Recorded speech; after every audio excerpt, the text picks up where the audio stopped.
Hello and welcome back to my RC channel. I'm Andy RC and today I'm going to be checking out the FlexRC Ascent. So, there's a bit of a story behind this one. I was supposed to get this kit a few weeks ago and unfortunately my postman hasn't been playing the game. You see, usually when you're not in and you get a delivery in this country, they're supposed to fill a little card in, put it through your letterbox to tell you that you've got a parcel, and you go to the main office and collect it. Well, that didn't happen with this one. I don't even think they attempted to deliver it, but anyways, it got stuck at the post office for around 3 weeks, I think. And then add on the week that it's taken me to do a build video, film it, etc. A lot of the components now have been swapped for better ones, so that's just how it is in this hobby. So I am going to do a build video of this one, but it's not going to be too useful when it comes to selecting the parts from FlexRC. But what is great about FlexRC, and you will know this from the other builds that I've done on the channel, is that Dimitri from FlexRC is an original designer, and I really like the designs of his frames. And with this particular one, there's a DIY kit, so you can go along and select your frame, you can select your motor, your ESCs, your stack, your camera, and of course one thing that's great about the Ascent is that it fits the Runcam Micro in there. It was one of the first. Of course we're seeing a lot of this now and a lot of copies and things, but yeah, this has been a really good model, but yeah, a lot of the parts that I've used on this are no longer available, and there are better parts, which is good, really. So I've gone with the Emax motors. They are the 1106 6000 kV motors, really high quality motors, and really punchy as well. And then we've got the Gemfan propellers on here, and just look how tight all this fits in here. It's really nice. And then we have got a 4-in-1 ESC stack and a omnibus flight controller. I think they call it the Pico Core, but now it's going to be a HGL RC stack with a built-in VTX. See, this one is completely different because it's got Runcam's own TX25 that goes on the back of the cam, which I really like, but as it turns out, it's better to have a separate VTX, which the options now have. And I also went for the harness version as well, so you get given a buzzer which solders in there, and then an XT30. You don't get given a battery, so I'm using a separate battery. You get given a battery strap though.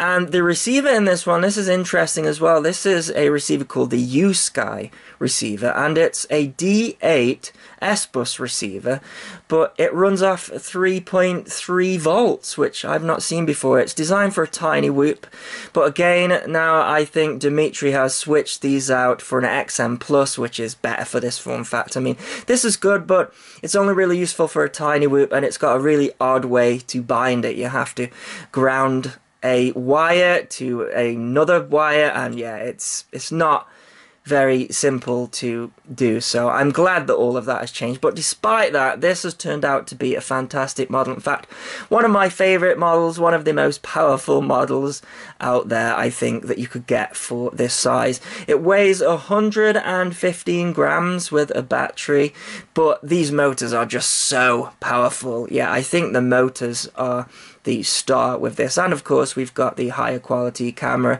This one here has got the 2.3mm lens. It is the Swift 2, so the V2 with the on-screen display. So I actually had to go in and turn the on-screen display off because I'm using the on-screen display built into Betaflight. Here I have set up Betaflight version 3.2 so I can have all of the nice features that are in there. Yeah, one thing that you had to do with this stack is you had to put a load of commands in the CLI to change the resource because they were set to have the battery connector come out the front. So again, yeah, I can see why all that has been changed. So yeah, but it's been a really fun build, and I'm going to show you a short version of the build. I'm not going to go through the setup, but we will go and fly it, and I'll do a review of it. But yeah, I'll give you a little short cut down version of the build because it's not going to be that useful, but it'll be interesting for you to see. If you buy a lot of these as ready to fly, there is a lot of work that goes into building these, and you might want to watch this video if you have a problem, like you need to swap out a motor or something like that. And yeah, go and support FlexRC. It is a great website, and there are some great components on there and some really original stuff. So yeah, anyways, let's get on to the build. So starting off with the ESC board here, just tinning up the terminals for the power, and then this is the positive going in. It's already pre-tinned. This is the JST cable that you are given in the package, and then I'm just going to cut that to length, and then I will strip those wires because I'm going to put an XT30 on there in a minute. But I'm now stripping the rest of the JST connector and tinning that up because this is going to double up as the power for the flight controller. It powers up off VBAT, so I'm just doubling those up there and then cutting those a bit longer for using later. Now I'm tinning up the terminals to connect a XT30 to it, so there we go, that's the positive and the negative there tinned up.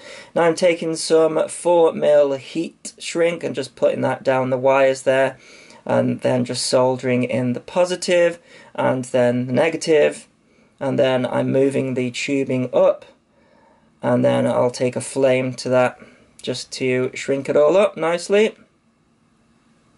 Now I'm just placing the standoffs on here just temporarily so that I can just hold the ESC board in place, and then I'm going to tin all of those terminals up. I'll just speed that up so you don't have to watch it in slow motion there, and then I'm going to remove that and then just remove these standoffs for now, because then I'm going to put all of the motors in. So these are the Emax motors, very nice indeed. I'm going to use all 4 of these screws, and it's a hex driver there, so yeah, I'll speed that up because you don't want to watch all of that. But yeah, you get given different screw sizes, so use the smallest screw size in there, and that is done.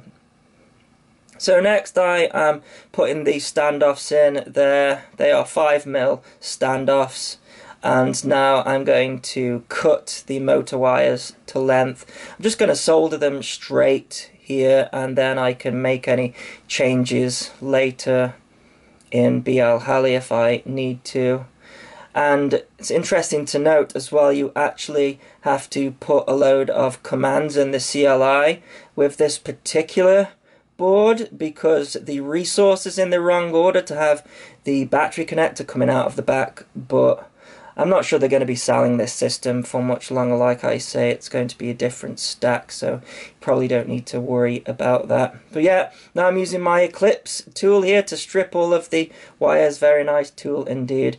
A lot of work goes into this, you know. It's quite easy to say that, oh, this is all a rip-off when you're buying really cheap stuff, but yeah, they all have to be made up like this. Took about 3 hours for the build. Of course I'm filming it, so you know it always takes me longer to get the right shot and things, so you could probably build it up in about an hour, but still, you know, there's a lot of work that goes into it. You have to individually tin these motor wires here, and there's a lot of cutting, slicing, tinning, stripping, yeah. So you're seeing all that in this video. So now I'm going to individually solder all of these up. A lot of people love to have a go at my soldering technique, and I couldn't care less. This is how I do it. I've been soldering for, what, 20 odd years. I'm not great at it. Who is? You know, so I don't care. Yeah, so just soldering up these straight here. It's a very expensive iron that I'm using here. That's another thing that I get. Get a better iron. This iron costs £200. It is a Hacko. It's one of the best out there. Be quiet. Yeah, so just soldering all those up again. Now I am putting some standoffs on. I actually put some nylon screws on there, and then some more 5mm rings over the top. So this is where the VBAT connects to here. I didn't get a good shot of it, so I thought I'd just show you a screenshot of it there. And then this is the camera, so I'm unscrewing the stock screws. And then this is the TX25, I think it's called. Comes with these standoffs here, and you just screw them in, and then the board just screws into the back there. So again, with the new stack that they're going to be using, they're not going to be using this. So I'm cutting all the wires to length here, and then I'm stripping them all. And then that is the power going in to the VTX. So I powered the VTX up off the flight controller, but I had to do something different for the camera, and I'll show you. So that's the video going in there, so that was the video in, and then this is the video out. But now I'm going to cut to a screenshot, because initially I wired up the camera direct to the flight controller, and it was browning out like that because the VTX has got a built-in regulator. So what I had to do is like this diagram. So I had to take the positive and negative and hook it up to the positive and negative out on the VTX, and then it wasn't browning out. So yeah, it's got a little regulator on there, and yeah, a little bit too many amps for this flight controller. So this is the receiver. This is called the U-Sky receiver. It's like a tiny Whoop style receiver, and I wasn't too fond of this either, and they're not going to sell this anymore. I think it's going to be the XM, but it's a really tiny lightweight receiver, and I'm just cutting it to length there. And yeah, this is what you have to do. So it's got a ground there and a 3 volt. You can see 3.3 volt, but it is S-bus and it runs in D8 mode. And then this other pad here that I have circled, you have to ground the ground and this other pad together in order for it to bind, which is an absolute pain. So no bind button or anything like that. I believe it's an open source project, this one, and like I say, it's very tiny. It runs off 3.3 volt, but not really convenient for this build. So again, I think they are going to start listing the XM receiver with this one. It's a much better solution, and this particular flight controller doesn't have a 3.3 volt out, so you have to tap into a little component, which is really difficult to do. And yeah, so I'm happy that they have changed this system. But if you want to use this receiver, then this is how you do it. So you see a little tiny component there, and that is for the 3.3 volt. Really difficult to solder with my shaky hands. Yes, I have shaky hands. A lot of people love to point that out as well. And then this is the signal going into the RC pin, and then this is the ground going in as well. But I obviously bound it before I put this together. So a little sticky pad there, and that is going to sit on the top there as well. So you get a buzzer in the wire harness kit, so that is just going to solder in here like so, and it bends over nicely, although it does get in the way of the camera and VTX a little bit. And then this is the plug for the PWM, so 1, 2, 3, 4, and the ground, and then that plugs into the side of the flight controller. And then I'm just putting in the nuts there on the top, and remove the remove after washing sign. And then this is the sides going in, so they just tension fit in there,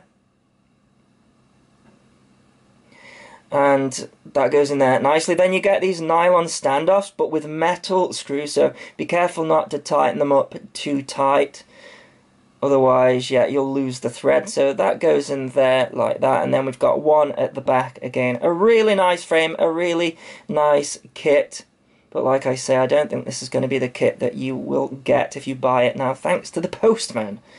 So in that goes, and then in goes the screw for the camera, and then the other side, and it's a very nice setup indeed. And then finally enough room for the strap to go underneath, and then I'm cutting that to length as well, and that is the build done. Okay, let's go for the maiden with this one. Just starting off in angle mode for now. It's not ideal conditions at all, it's very windy.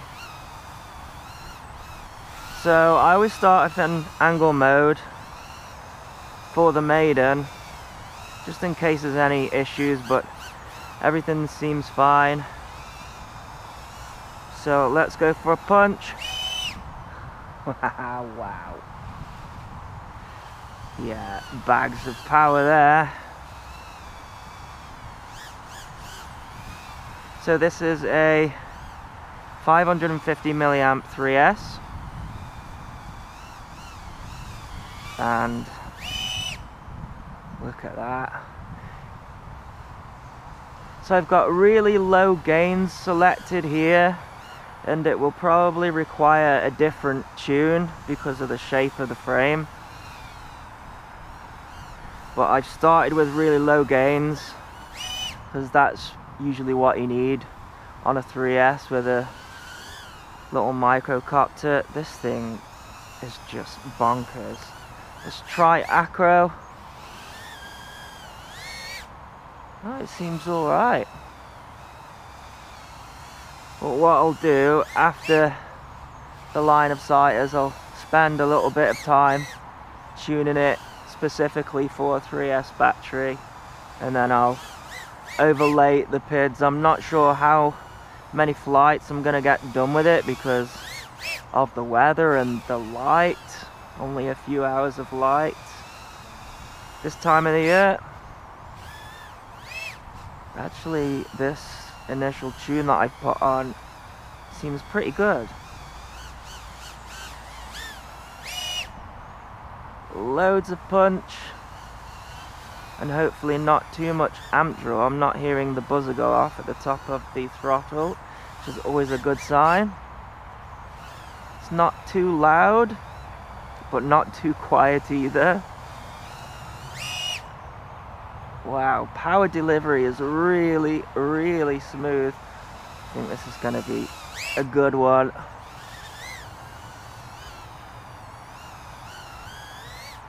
It's funny though, the shape, it's like the opposite of a stretched X, but it's flying nice. Just have to program my eyes for the orientation. It's like a stretched X flying sideways.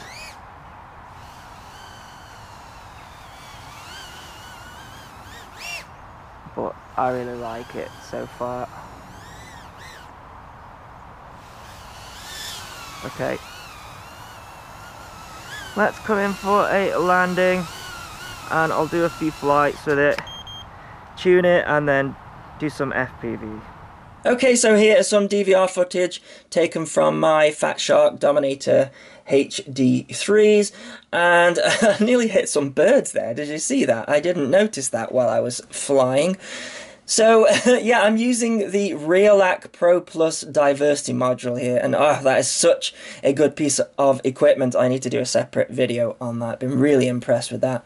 As for this model, yeah, it's got tons and tons of power. Probably one of the most powerful micros that I've got. I know I say that all the time. It's difficult to sort of rank them, but man, this one really does have a huge amount of power. I can definitely compare it to a 5-inch model, especially as it's got that CCD camera on there. You really do feel like you're flying a much bigger model. As for the tune, I would have liked to have spent more time tuning it. I'll overlay my PIDs here. As you can see, the p-values are very low. That is something that is needed, I guess, for the shape of this frame. Otherwise, I got oscillations from it. Just look at that power. There, loads of power. I think it needs a little bit more D-value on the pitch. The roll was fine, but I was getting just a little bit of bounce in the backflips. But yeah, I got like 15-mile-per-hour winds here, so it wasn't ideal conditions, and then it went dark. So yeah, I haven't had a chance to mess with that any further. But yeah, really fantastic piece of kit. So yeah, you can get it as a DIY kit, but now it's going to have a different stack and a different receiver. which I'm glad of. The VTX is built into the stack, which I'm also glad of, because you might see that I'm getting a little bit of a flicker there on the power, and it's all to do with the built-in regulator on Runcam's own VTX. So yeah, this VTX is made by Runcam themselves, and I think the full speed VTX, the TX200, I think it's better because it just feeds the VBAT straight through to the camera, and it seems that it's producing a little bit of noise, the built-in regulator on here. I see what they were trying to do, because usually putting an added regulator in there filters out noise, but in this case it seems to be adding noise, and when I attached the full speed TX200 to a model, I didn't get that interference. So there you go. It doesn't matter anyways. Like I say, they're going to be using a different VTX, and I like the form factor of this VTX. I think it's great that it just piggybacks onto the Runcam Swift, but I prefer the full speed one because it's got a UFL connector on the back, so you can change up the antenna if you like. But just look at that power there. Look at the wind blowing it back as well. It really was a windy day. I think I got maybe a 3.5 minute flight time with this battery before I came in for a landing, but yeah, I was giving it some abuse. I really like this model, definitely one of my favorites, and yeah, be interested to see how the newer components work. I imagine a lot better, because I did have to fiddle it around with the regulator on the VTX, and it's a bit of a fiddle with that receiver as well. Anyway, I'll put a link in the description to everything that I used in this video, and I hope it was useful to see how these little micros are built, because it takes more effort than you might think, and you know, these days we're so lucky we can just pick them up ready to go. So as I come in for a landing, I'll say, as always, thanks so much for watching. Please continue to subscribe. Cheers.